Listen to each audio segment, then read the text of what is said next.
C'est la toute première activité de grande envergure de la Haute Autorité de prévention et de lutte contre la corruption et les infractions assimilées depuis son opérationnalisation fin 2017.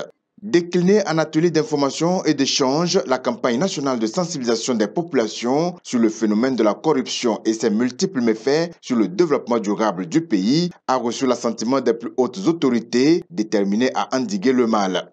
La campagne va se décliner en ateliers d'information et d'échange.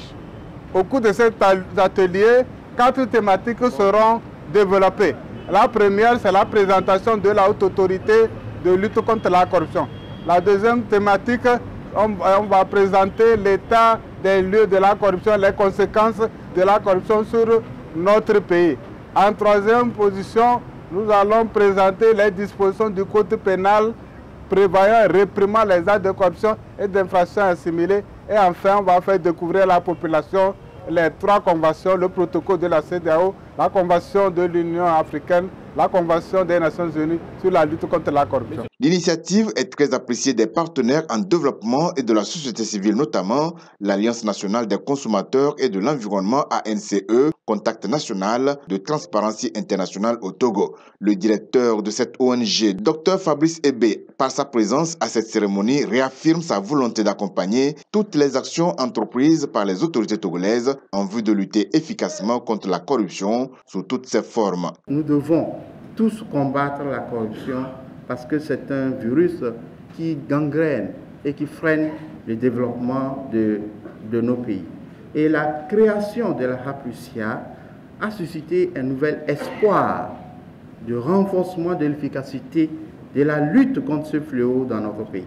Plusieurs thématiques liées à la prévention et à la répression de la corruption au Togo seront développées à travers les rencontres avec la haute autorité dans les principales localités du pays. À Lomé, par exemple, il est prévu 10 ateliers d'information et d'échange et un atelier VIP qui rassemblera entre autres les responsables des institutions de la République, les députés et les membres du gouvernement. C'est la preuve de l'engagement et de l'adhésion des gouvernants à cette campagne axée sur le thème « Participation citoyenne à la lutte contre la corruption et les infractions assimilées ». En présidant personnellement la cérémonie de lancement de la dite campagne, le Premier ministre représentant le chef de l'État a relevé les impacts de la corruption sur le développement et appelé les citoyens à un changement de mentalité.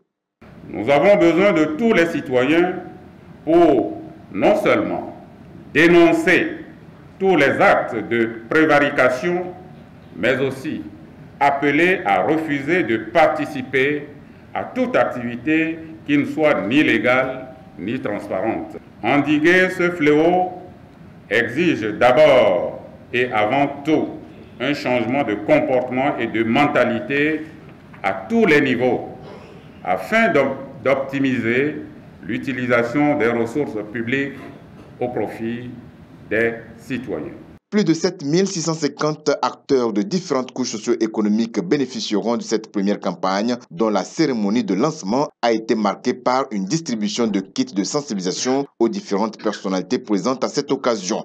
Il faut rappeler que plusieurs autres institutions de lutte contre la corruption existent déjà et il se pose aujourd'hui le problème de coordination de leurs actions et résultats en vue de leur capitalisation.